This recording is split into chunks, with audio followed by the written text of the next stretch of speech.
Selamat siang Bapak, terima kasih atas kesediaan waktu Bapak untuk menerima kami dalam wawancara ini. Perkenalkan, nama saya Maufidia Rahma dan teman saya Tia Dilani. Kami dari mahasiswa Universitas Lambung Mangkurat, program studi pendidikan komputer. Tujuan kedatangan kami adalah untuk melakukan observasi dan menggali informasi mengenai pengalaman Bapak dalam mengikuti program pendidikan profesi guru dalam jabatan. Tujuan dari wawancara ini adalah untuk mengobservasi dan memahami secara mendalam pengalaman Bapak dalam mengikuti program pendidikan profesi guru dalam jabatan melalui dari persiapan hingga pelaksanaan serta tantangan yang dihadapi selama mengikuti program PPG dalam jabatan. Informasi yang Bapak berikan akan sangat berharga bagi pemahaman kami mengenai pelaksanaan dan dampak program PPG dalam jabatan. Apakah Bapak bersedia untuk memulai wawancara ini? Baik, bersedia. Masuk ke pertanyaan yang pertamanya, Pak. Apa yang Bapak ketahui tentang program PPG dalam jabatan dan apa alasan Bapak mengikuti program PPG ini? Oke, terima kasih sebelumnya ya dari teman-teman mahasiswa ilmu komputer, pendidikan ilmu komputer ya. Jadi perkenalan sebelumnya, nama saya Arif Wahyudi, saya dari guru SMK Negeri 3 Banjarmasin. Baik, mengenai pertanyaan pertama mengenai PPG dalam jabatan ya. Jadi PPG dalam jabatan itu pendidikan profesi guru yang dimana diperuntukkan untuk kami yang sudah bekerja atau sebagai guru ya. Jadi dimana proses seleksinya pun melalui namanya di dalam aplikasi SIMPD. Jadi seperti itu. Jadi melalui proses itu dulu. Gitu.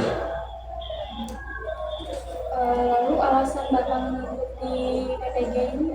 Oh, karena alasan sebenarnya itu bukan alasan ya. Artinya guru-guru sekarang ini diminta untuk menjadi guru yang profesional. Nah, untuk menjadi guru profesional itu kami guru-guru itu harus mengikuti namanya tadi pendidikan profesi guru ya, yang dimana itu ditentukan oleh Direktorat Jenderal GTK Guru dan Tenaga Pendidikan. Nah, dengan adanya PPG ini itu juga untuk meningkatkan kualitas kami sebagai guru. Artinya biar kami sebagai guru tidak diragukan keprofesionalannya seperti itu. Lalu bagaimana pengalaman Bapak saat menjalani proses PPG, mulai dari pretest hingga pelaksanaan? Oke, kebetulan saya lulus PPG di tahun 2021 ya, artinya mengikuti PPG 2021. Biar saya mundur sedikit ceritakan, di tahun 2015 pertama kali ada namanya seleksi administrasi yang tadi disebutkan. Nah, pretest itu dilaksanakan di tahun 2015. Kalau tidak salah antara 2018 sampai 2018 sampai 2019 ada namanya pretest. Nah, selebihnya di atas 2019 itu tidak ada pretest, tapi langsung namanya seleksi administrasi. Nah, kalau untuk namanya kesulitan atau pelaksanaan PPG-nya itu tergantung masing-masing kondisi di LPTK. LPTK itu lembaga pendidikan tenaga dan pendidikan, atau bahasa gampang kitanya kampus yang ditunjuk sebagai tempat PPG seperti itu. Jadi kalau prosesnya tergantung kondisi, dalam arti kondisi itu seperti ini. Misalnya dari persiapan administrasi ya, misalnya mereka minta nafsa, terus SKCK, itu memang sama. Tapi kadang-kadang ada yang minta latar foto itu latar biru atau latar merah atau harus berdasi. Nah itu kadang-kadang tergantung kondisi dari setiap KPTK mintanya. Tapi pada dasarnya sama seperti itu. Dalam mengikuti PPG ini ada tantangan menurut Bapak? Oke, kalau tantangan setiap pekerjaan kita tuh pasti ada tantangan. Nah, terutama kami namanya PPG dalam jabatan kan kami berurusan dengan namanya pekerjaan atau mengajar. Nah, di mana kami mengajar itu juga harus membagi waktu dengan proses pendidikan PPG tadi kan ya. Nah, kalau kami terutama di SMK 3 biasanya oleh wakil kepala sekolah bidang kurikulum akan menanyakan siapa nih yang ada kena PPG ini ya. Jadi itu akan dijadwalkan atau diberikan dengan segampangnya keringanan, di mana jika guru tersebut banyak jamnya, maka boleh diminta atau digantikan oleh guru yang lain. Bisa dengan guru yang sama di sekolah atau guru pengganti dari luar. Dengan catatan ibaratnya itu kalau misalnya upah atau honornya dibayar oleh si guru yang PPG tadi, seperti itu.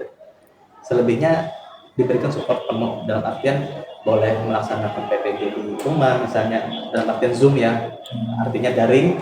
Kalau misalnya mau ke kampus juga diizinkan seperti itu.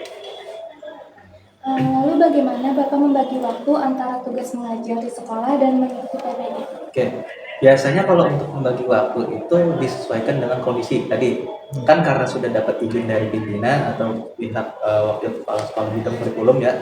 Jadi biasanya kami itu sudah berkoordinasi dengan yang guru pengganti. Jadi berapa lama nih waktu kita PPG? Biasanya kan kami itu sekitar 3 sampai 4 bulanan. Nah, itu tergantung biasanya yang jadi pembeda itu pada saat UKIN dan UP. Nah, uji kinerja dan uji pengetahuan di terakhir itu kadang-kadang ada pembeda di situ antara kampus lain dengan kampus kita yang kita laksanakan. Kebetulan kemarin saya kena di Universitas Negeri Makassar atau UNM, bukan kena di ULM, bukan. Jadi kenanya di Makassar. Jadi ada beberapa bagian yang mereka minta segera mungkin, artinya kemarin tuh ada yang tidak dibuatkan PTK sepanjang perjalanan, kami disarankan untuk membuat PTK. Nah itu kadang-kadang bisa jadi, kadang-kadang yang biasanya sudah ada jadwalnya ya, mbak mahasiswa dan mahasiswa. Jadi memang ada jadwal, tapi kadang-kadang ada jadwal itu bisa berubah di tengah perjalanan PPG-nya seperti itu. Jadi tinggal kita siapkan diri dan waktu saja seperti itu. Terus menurut Bapak program PPG ini efektif Pak untuk meningkatkan potensi guru? Kalau efektif, saya katakan efektif. Kenapa jadi efektif? Karena tadi di samping ada bahasa rewardnya untuk meningkatkan penghasilan ya, maaf katakan penghasilan atau menambahkan tunjangan, kami sebutnya namanya kan tunjangan profesi guru. Di samping itu juga kami biar melek atau sesuai dengan kondisi saat ini, artinya pendidikan yang mungkin ada yang sudah 5 sampai 10 tahun yang lalu sudah lulus kuliah, dengan adanya PPG ini kan kami nyebutnya rekognisi, artinya pembelajaran itu seperti apa ya, di charge bahasa di charge atau diperbaharui ulang seperti itu. Jadi dengan adanya PPG ini menyesuaikan dengan pendidikan kita saat ini. Lalu perubahan apa yang Bapak rasakan dalam cara mengajar setelah mengikuti PPG? Oke, dari segi pembelajaran itu yang pernah kita rasakan perubahan itu adalah pada saat saya kebetulan bukan dari pendidikan ya saya bukan dari pendidikan, saya kebetulan dari jurusan STIMIK, di mana kami itu belajarnya murni ilmu teknik informatika. Nah, dengan adanya PPG ini kami dapat belajar tentang pedagogik, kompetensi, baik itu dari segi penilaian, baik dari itu segi pembelajaran dan evaluasi. Terus pertanyaan selanjutnya itu menurut Bapak bagaimana sih dukungan dari sekolah atau rekan kerja Bapak selama proses PPG ini? Kalau dukungan tadi kembali ke pertanyaan di awal ya, karena ini namanya program pemerintah juga ya, dari Direktorat Jenderal Guru dan Tenaga Pendidikan itu pasti diberikan support penuh. Artinya support penuh itu mereka juga mengetahui pentingnya dengan adanya PPG ini. Di samping tadi untuk mendapatkan tambahan tunjangan profesi guru atau kami sebut dengan PPG gitu ya, ada juga untuk meningkatkan kompetensi gurunya sebagai biar jadi guru profesional ya, tadi karena belajar pedagogi, karena belajar kompetensi dan kepribadian, serta sampai pembelajaran ya, artinya membuat perangkat-perangkat ajar kan yang sesuai dengan kondisi saat ini, sampai dengan pengevaluasian pembelajaran. Apa harapan Bapak terhadap pengembangan program sertifikasi guru PPG di masa mendatang? Kalau harapan saya sih secara pribadi ya, bukan secara lembaga, saya juga sebagai pribadi, harapan kita tuh mungkin ada 2 atau 3 tahun sekali dilaksanakan lagi namanya PPG, entah namanya PPG atau enggak, yang penting yang maksud kita tuh pembelajaran ini tetap terus berlanjut. Tapi kadang saat ini di luar dari konteks PPG dalam jabatannya, karena sekarang banyak ada pelatihan online seperti itu ya, itu juga bagian dari untuk menunjang kompetensi guru. Nah, tinggal si gurunya mau mengikuti atau tidak seperti itu. Jadi kalau harapan kita untuk PPG dan jabatannya apakah kedepannya bagaimana, mungkin bisa dilakukan dengan namanya 2 atau 3 tahun lagi, bahasa kitanya rekognisi, pengisian ulang. dicas lah. Seperti itu. Menurut Bapak apa sih yang perlu dipersiapkan dalam mengikuti PPG dalam jabatan ini? Kan mungkin ada beberapa yang kayak belum mengikuti PPG dalam jabatan dan ingin mengikuti dan kayak belum tahu persiapannya apa aja. Oke, ini kebetulan tahun ini ada beberapa guru di SMK 3 ya khususnya yang ikut PPG. Jadi yang perlu kita siapkan itu yang jelas administrasi tadi jelas, terus kesehatan, artinya administrasi itu waktu, kesehatan, mental juga. Selain itu juga dilihat lagi sistem PPG-nya tahun ini bagaimana. Kalau yang tahun-tahun kedua setelah COVID itu online, di bawah tahun 2019 kalau tidak salah setahu saya itu offline. Nah, offline itu langsung terjun ke kampusnya, karena tahun 2018 setahu saya untuk teknik informatika teman-teman kami itu di 17-18 itu kenanya di UNY, Universitas Negeri Yogyakarta, dan mereka pure 6 bulan di sana. Jadi meninggalkan keluarga, mengajar jelas. Ya tadi biaya juga lumayan besar di sana. Tapi setelah COVID, sejak COVID sampai saat ini terakhir di tahun 2024 teman-teman bilang itu dalam kondisi online. Nah, kalau tahun ini saya belum mengetahui persisnya, tapi belum mengetahui online. Jadi yang perlu disiapkan tadi ya dari waktu, terus juga mental, terus juga sering-sering lah untuk mencari informasi baik itu di sosmed maupun di struktur kampus seperti itu. Kompetisi kompetensi apa saja yang menurut Bapak menjadi fokus utama dalam program sertifikasi guru, khususnya melalui jalur PPG dalam jabatan? Oke, kalau untuk kompetensi tadi sudah kita bicarakan, yang jelas itu untuk peningkatan kompetensi pedagogik ya. Namanya untuk pedagogik itu bukan cuma cara mengajar, tapi juga bagaimana cara pengambilan nilai sampai membuat nilai dan evaluasinya. Yang kedua, keprofesionalan. Profesional itu kembali kepada keilmuan kita. Nah, nanti mbak-mbak dan mas-mas yang ikut nanti PPG itu akan ketemu dengan namanya pedagogik lagi, dan juga keilmuan kita. Arti keilmuan kita tuh biasanya ilmu komputer, berarti berurusan dengan komputer lagi. Kalau mungkin kawan-kawan matematika berurusan dengan materi matematikanya. Nah, seperti itu hubungannya. Jadi pedagogik, profesionalan, sama kembali ke pribadi. Pribadi juga diperiksa. Ini bagaimana si guru ini bersikap menghadapi murid seperti ini, dengan bagaimana guru ini bersikapnya menghadapi dengan dan bagaimana cara menyelesaikan masalahnya seperti itu. Untuk yang PPG dalam jabatan ini dapat informasi bahwa kita melakukan PPG itu dari sekolah atau kita mencari sendiri? Oke, nah kalau bagi kami sebutannya itu biasanya berdasarkan lama mengajar. Nah, jadi biasanya kayak gini. Untuk PPG itu biasanya dulu peraturannya minimal 5 tahun bekerja. Di bekerja itu baik itu honor ataupun sudah diangkat, artinya sejak dia jadi guru sampai 5 tahun ke depan. Tapi kadang-kadang ketika itu sudah selesai, itu mungkin ada yang 2 tahun atau 3 tahun juga diangkat. Itu berdasarkan namanya piloting. Nah, piloting itu setahu saya berdasarkan mapel yang kita ampuh. Misal seperti ini, ilmu komputer atau guru-guru dari pendidikan komputer nih. Nah, itu biasanya sudah banyak yang lulus, mungkin akan dipindah kepada guru-guru yang matematika atau pendidikan agama Islam. Nah, yang saat ini yang saya ketahui, pendidikan agama Islam itu tidak sedikit yang dicari untuk pilotingnya. Mungkin karena itu di bawah naungan Kementerian Agama, bukan di bawah Kementerian Pendidikan langsung. Nah, itu. Jadi memang seperti itu. Lalu apa proses dan tahapan yang Bapak lalui dalam program PPG dalam jabatan hingga memperoleh sertifikasi? Oke, kalau prosesnya yang jelas dari administrasi ya, administrasi. Terus ketika sudah dinyatakan administrasi, kita harus menunggu namanya piloting. Piloting tadi ada piloting 1, piloting 2, dan piloting 3, dan seterusnya tergantung kondisinya pada tahun itu. Nah, ini yang ada saat ini ada piloting 1 nih, kebetulan teman-teman piloting 1.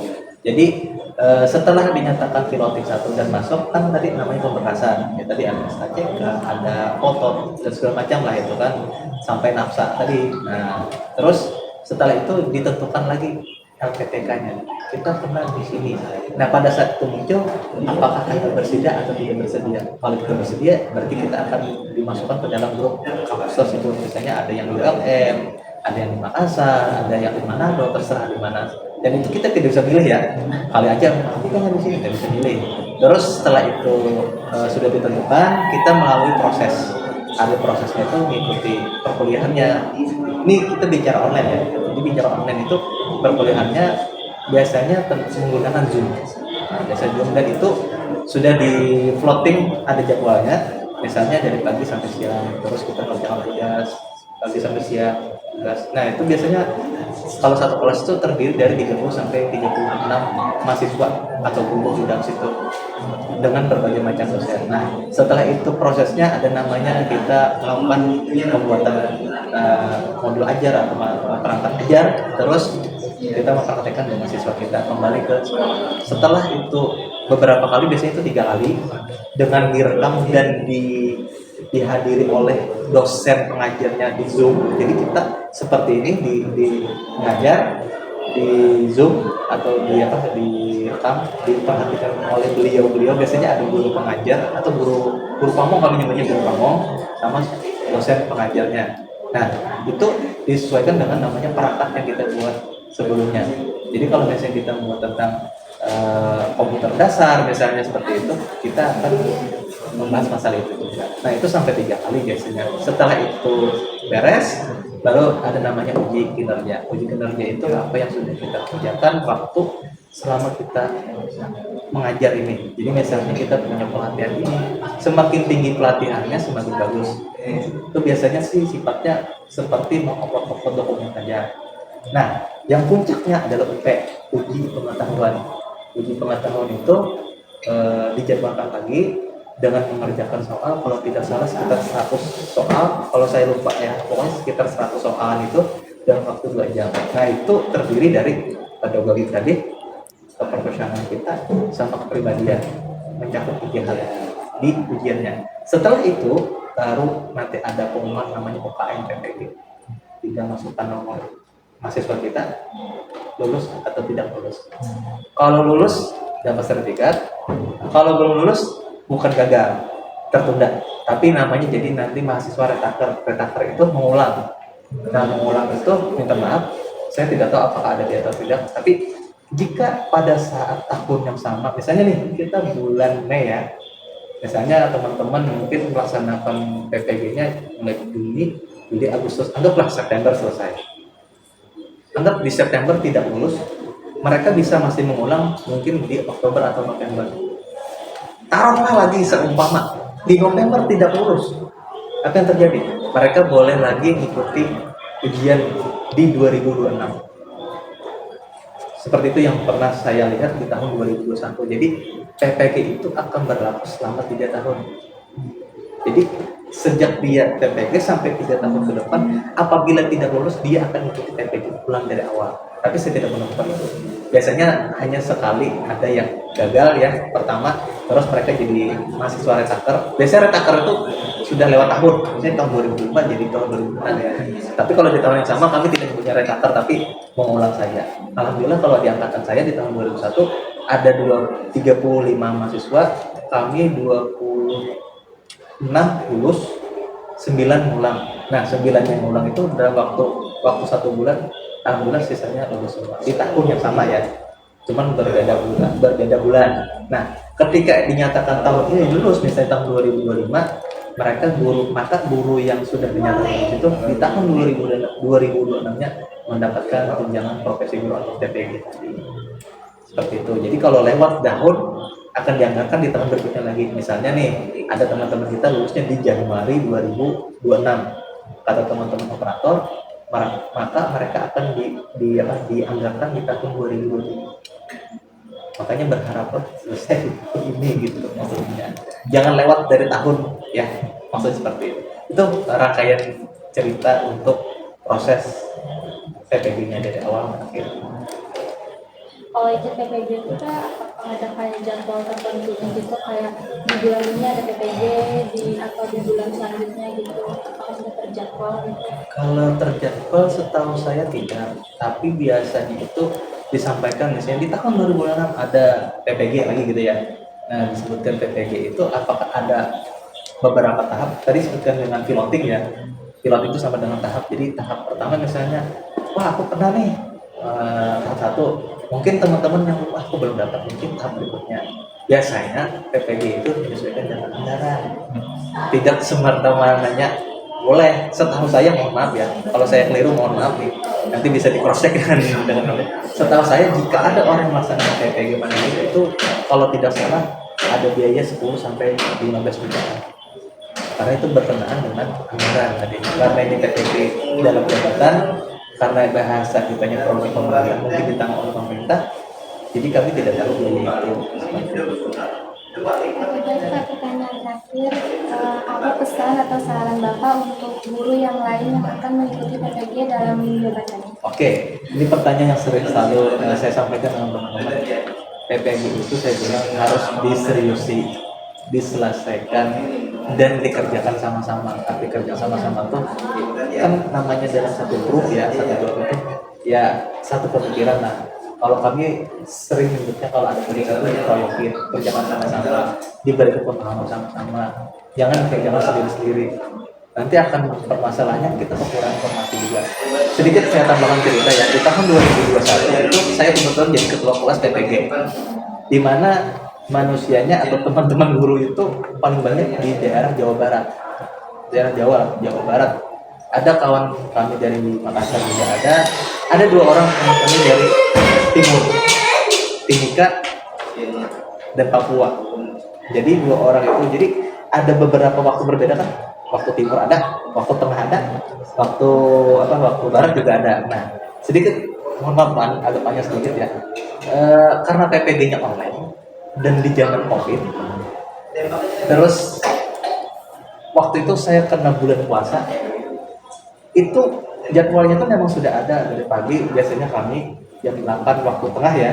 Jadi kalau waktu timur jam 9, teman-teman barat jam 7. Ya kan, udah tuh, jadi jam 8 sampai jam 12 siang kami materi dengan dosen, terus dari jam 12 atau setelah zuhur kami mengerjakan tugas, terus sekitar habis asar atau jam 3 itu kami baru zoom lagi untuk membahas soal atau bahan yang diberikan dosen tadi, seperti itu.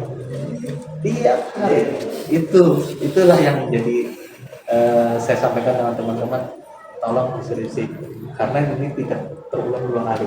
Saya bilang kan kalau bagus kan menyatakan dapat sertifikasi kan, nah berarti kan ada tambahan tunjangan. Jadi saya bilang seriusi ini juga urusan masa depan saya bilang. Nah, jadi jangan sampai, kalau bisa jangan sampai ada ngulang. Kalaupun juga memang ngulang, harapannya di tahun yang sama biar diamalkan oleh kan ya, seperti itu dari saya. Mohon maaf agak panjang ya.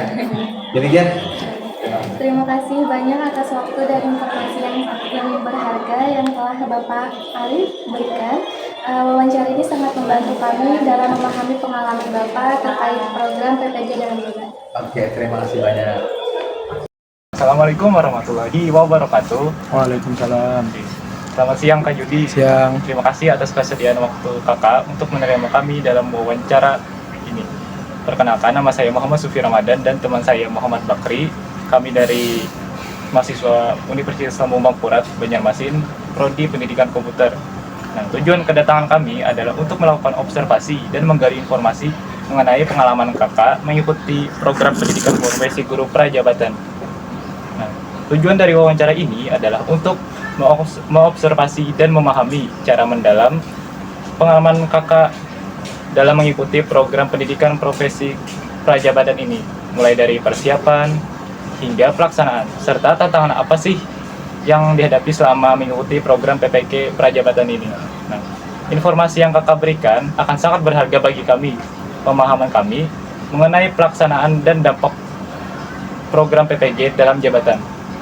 Oke, apakah Kakak bersedia untuk memulai wawancara ini? Ya, bersedia. Oke.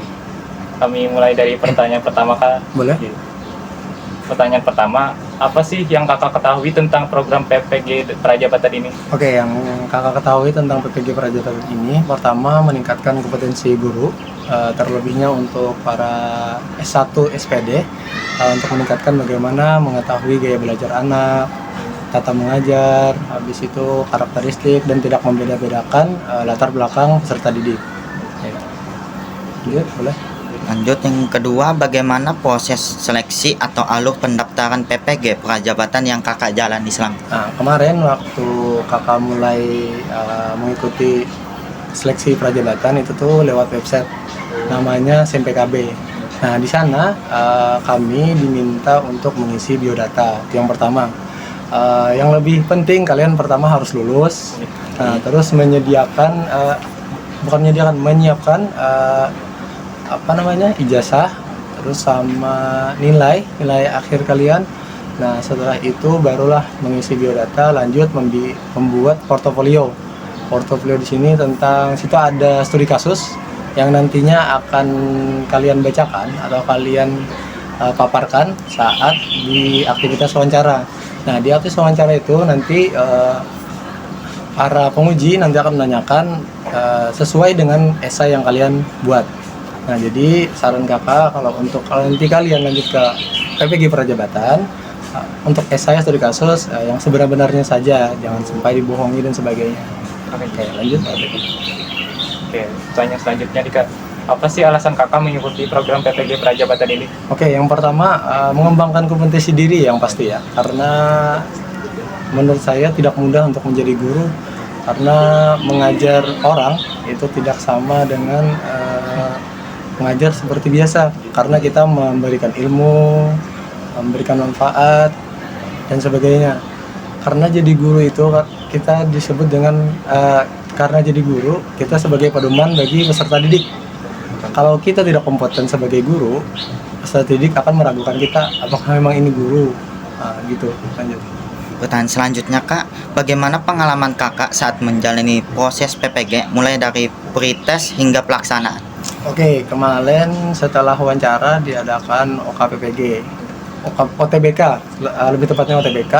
Setelah OTBK lanjut ke wawancara tadi, nah lalulah masuk di perkuliahan. Nah, di perkuliahan sendiri satu semesternya ada 6 bulan, 6 bulan ya, satu semester 6 bulan, jadi 3 bulan kuliah, 3 bulan PPL mengajar. Jadi terus semester 2-nya begitu juga, hampir sama, cuman di teori kita diajarkan bagaimana mengolah modul ajar, bagaimana menggunakan tujuan pembelajaran secara tepat kepada peserta didik, terus kemudian bagaimana membuat asesmen yang baik, bagaimana menentukan rubrik penilaian. Nah, nanti dalam 3 bulan teori pembelajaran di kampus, nanti akan kita implementasikan di sekolahan. Nah, jadi bagaimana, apakah teori yang sudah kita pelajari selama di kampus itu sudah kita pahami, sudah berguna, sudah pas untuk peserta didik, apakah sudah kita mengetahui karakteristik peserta didik dan sebagainya. Nah, itu. Oke, lanjut ke pertanyaan kelima nih Kak.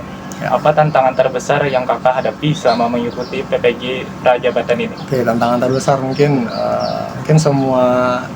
semua prajabatan sama mungkin ya. Betul. Mungkin banyak tugas ya, karena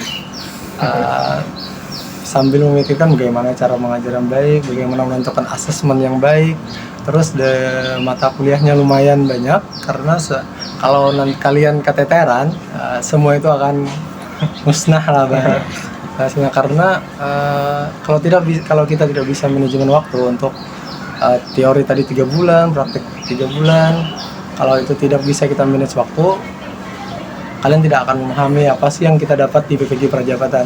Nah, selebihnya kalau kalian sudah bisa manage waktu, oh ternyata di teori selama 3 bulan saya sudah mempelajari ini.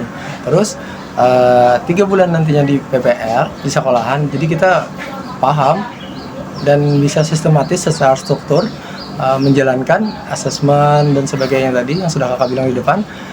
Itu tuh dengan matang, karena kita sudah siap dengan persiapan teoristik tadi yang 3 bulan. Nah, itu sih kalau menurut saya.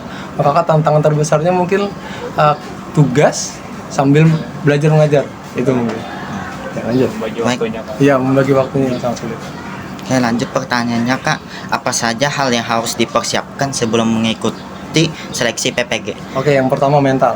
Betul. Ya, yang pertama mental, terus administrasi kalian harus lengkap.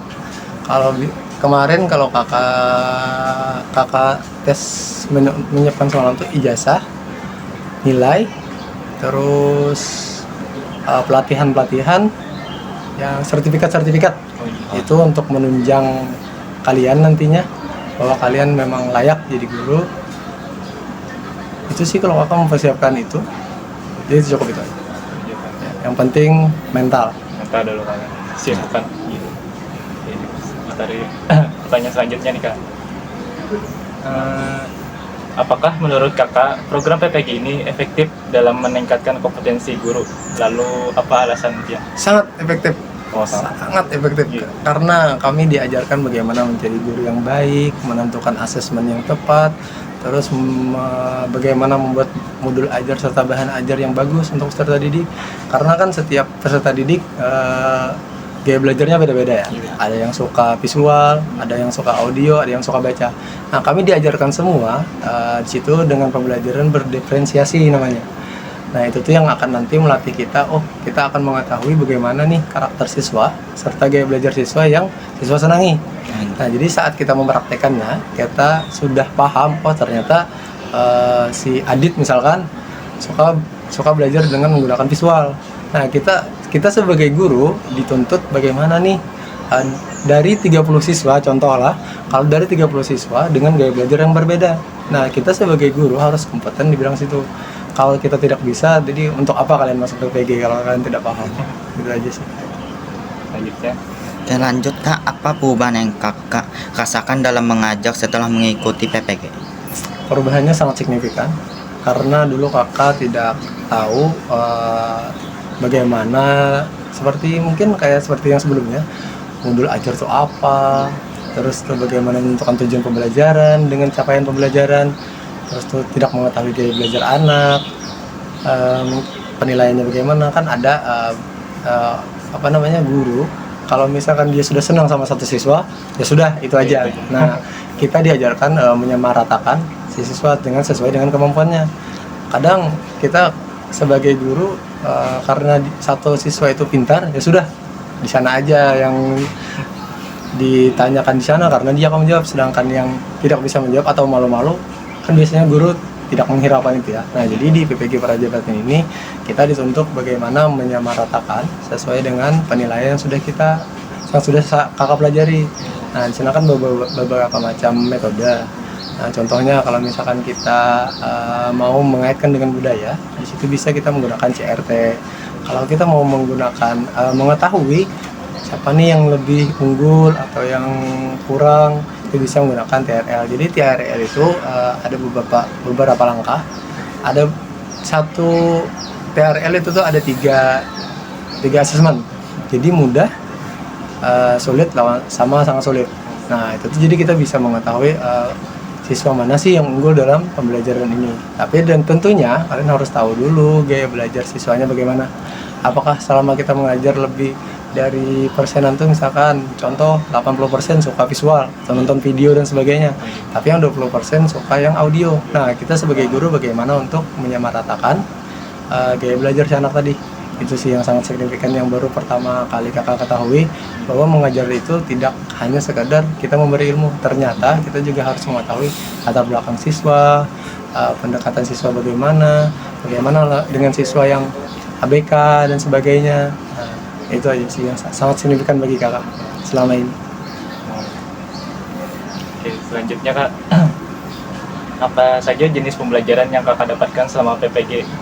Misalnya seperti teorinya, praktek atau micro teaching dan lain-lainnya. Oke, yang kakak dapat selama PPG, teori sudah pasti karena kami diajarkan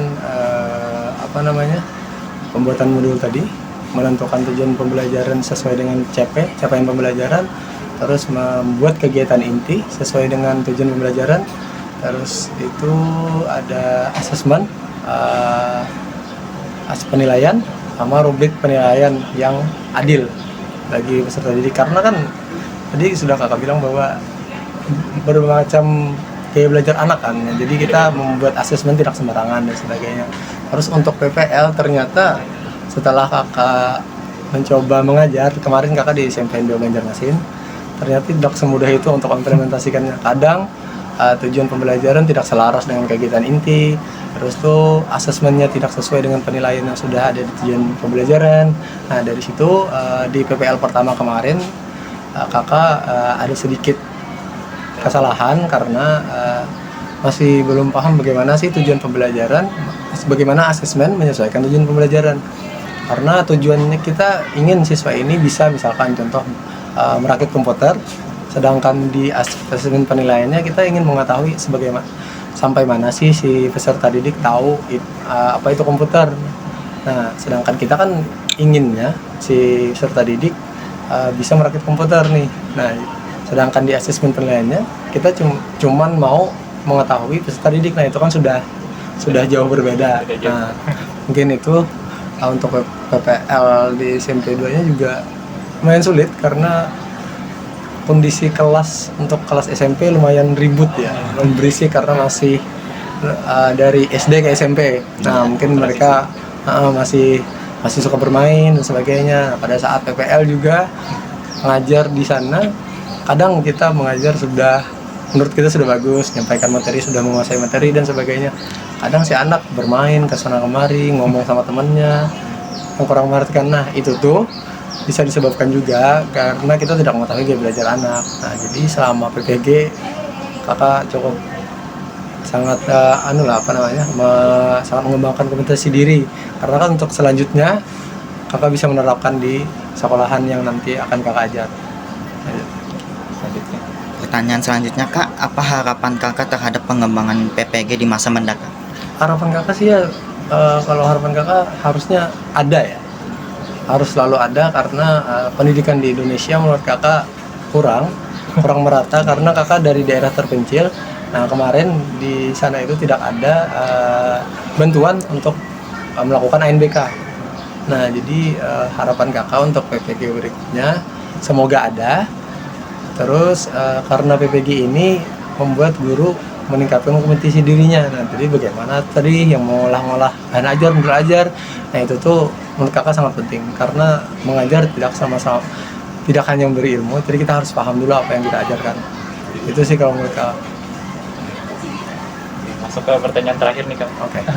Apa pesan atau saran Kakak untuk guru yang lain yang akan mengikuti PPG Prajabatan nantinya? Saran kakak terus ikuti ya karena ini sangat penting dan sangat berguna bagi kalian, apalagi kan kalian masih semester awal. Kalau bisa nanti kalau misalkan PPG Prajabatan dibuka, kalian langsung ikut karena apa? Karena banyak banget ilmu yang nanti akan kalian dapatkan di sana. Kalian akan paham bagaimana mengajar yang sebenarnya, bagaimana mengolah administrasinya dan sebagainya. Itu sangat penting menurut kakak karena beberapa guru yang pernah sepengalaman kakak lah waktu kakak di bangku sekolah, kadang guru mengajar terus keluar, kasih materi terus keluar. Nah, itu kan guru kan tidak seperti itu. Guru seharusnya membimbing peserta didik agar pembelajaran yang diberikan lebih masuk ke mereka kan, ke peserta didiknya. Menurut kakak sih kalau untuk PPG Prajabatan, kalau kalian nanti ada setelah lulus, saran kakak kalian ikuti karena di sana sangat banyak sekali ilmu tentang bagaimana kita menjadi guru yang baik, bagaimana cara mengatur siswa, kondisi kelas dan sebagainya. Itu sih. Terima kasih banyak atas waktu dan informasi yang sangat berharga yang telah Kakak Juhdi berikan. Jadi, wawancara ini sangat membantu kami dalam memahami pengalaman Kakak terkait program PPG Prajabatan.